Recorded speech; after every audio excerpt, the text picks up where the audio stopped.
Yeah, so running isn't really for the CrossFit athlete about running. When we look at somebody's body, we have to look at the entire structure. And the very first thing for me that stands out, if I'm looking at one particular area of the body, is the largest muscle group. That's the legs. And the question then would be is that how do we optimize the capacity of the legs? Obviously, we need to be looking at our speed, strength, and power, but we also must look at our ability to withstand long durations, work capacity, how we do it. And so when I say running isn't about running, we must look at the legs' ability to clear fatigue. And when fatigue builds in the upper body, that lactate goes into the local muscle groups, the neighboring muscle groups, to try and clear. If it can't clear, it ultimately goes into the bloodstream. It's called lactate shuttle, and when it hits your bloodstream, it goes to the largest muscle group in the body. If the legs are more adapted to clear fatigue, you can increase the work capacity of your upper body. A funny example of that is so I started working with Camille in June of 2013, and she came to me and she ends up winning the games a year later, the CrossFit Games. Somewhere in the middle in there, she says to me, I have a favor of you. And in this thick Canadian accent, right? And you know, Camille is very endearing in that way, right? Because of the language, and a lot of times she says things and you're trying to interpret them and give her the benefit that she doesn't know the English word. But she says to me, and it was very clear, I don't want you to coach Sam Briggs. And I'm like, wow, like that's really incredible.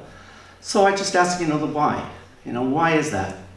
And I was blown away by her response. And Camille is incredibly intelligent, right? She's an engineer and goes through school, gets an engineering degree while competing full-time.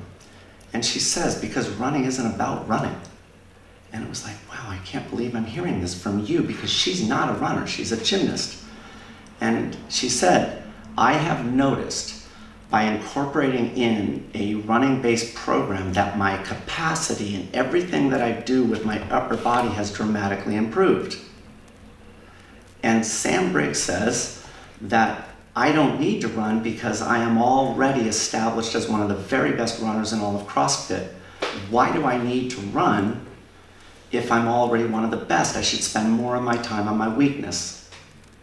And what Camille turned around and said is, if she did optimize the capacity of her legs, imagine how much fatigue could clear in her legs that's generated from where her weakness is. And why do I want her to know that? Why do I want her to have you train her and teach her that running isn't about running? And I had to applaud her for that. I mean, that was a really, really brilliant and clear thought. So I told her, I said, you know, and I think that was in December of 13, I said, okay, we'll give you 1 year on exclusivity. And so I met Sam actually 2 months ago maybe, and went out to her gym in Manchester. We did a CrossFit aerobic capacity course. What a home run that was. What a community that she has created. And I have to admit, I told Sam about this story and I explained it to her, and I have to admit, I felt like here she is, she's, you know, in her mid-30s, and it was very clear that was new information to her, and if we could have just rolled back the clock, who knows what could have been, right? And I think that's the key, is having a good coach that can highlight these capabilities to maximize the body's overall performance. Just because your legs are incredible does not mean they're optimized.